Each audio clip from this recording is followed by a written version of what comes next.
Hello everyone, welcome back to the Keevee channel. Apologies for the wait, I've been on maternity leave. I got boy preggers. I was going to get a boy abortion, but I realized that if I sell my child to a Bangladeshi organ harvester, I could afford to pre-order a Nintendo Switch 2. With any luck, if I crank out 4 more of these things, I'll be able to get Mario Kart World on launch. In the meantime, here's my latest special interest. Fate is one of those games that sat rotting in my Steam library for years. I always knew I had it, I always had a mild interest in playing it, but I've never been bothered to give it a shot. However, my Wi-Fi adapter recently gave up on me, and Counter-Strike said no, so I'm left with no choice but to be resourceful. I booted the game with relatively low expectations, and 30 hours later, the game is yet to exceed them. Regardless in its simplicity and stupidity, I've been playing this bitch non-stop for like a week. No boss, I can't come in today, I'm very sick. I have to play an obscure dungeon crawler from 2005. Fate is a 2005 single-player ARPG, originally released for the PC by Wild Tangent. I want to make it very clear that we will not be playing the remastered version that came out this year, because I refuse to give Swedish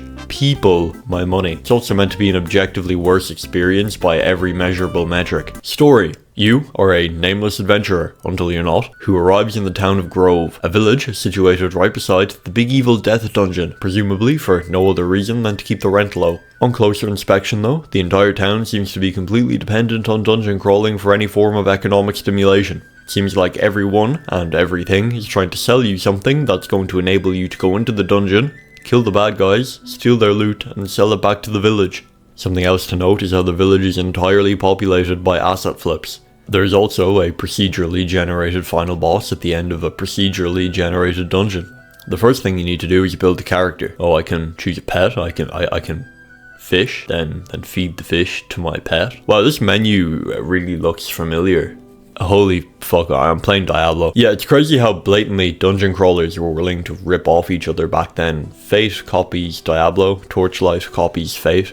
People eat it up because every iteration had something to define itself. Fate defines itself by being scuffed and unbalanced. Graphics. Right off the bat, Fate does not respect your graphics card. Despite looking like a cool maths game, Fate must be run on low settings at all times if you want to see anything close to 60 FPS. The mere mention of anti-aliasing guarantees a smooth, cinematic blue screen, and the more rats I spawn in, the closer my desktop gets to levitation. I have no idea why this happens. It's a 19-year-old game running on a machine I built 4 years ago. Regardless, even though the graphics look like ass and the game runs like ass, it's got a pretty unique charm to it. I believe this is what the cool kids call Y2K Frutiger Aero. Gameplay. Oh, what time's it, guys? It's Keevee's bad at games. They complain about the difficulty time. Shut up. Mechanically, Fate is incredibly simple. You enter a dungeon, point at an enemy, and left click in their general direction until one of you dies. That's it. That's the game. As you level up, you get the distinct privilege of choosing how you'd like to left click. Would you like to left click quickly with a sword, slowly with a spear, or from slightly farther away with magic or a bow and arrow? Which one's better though? Well,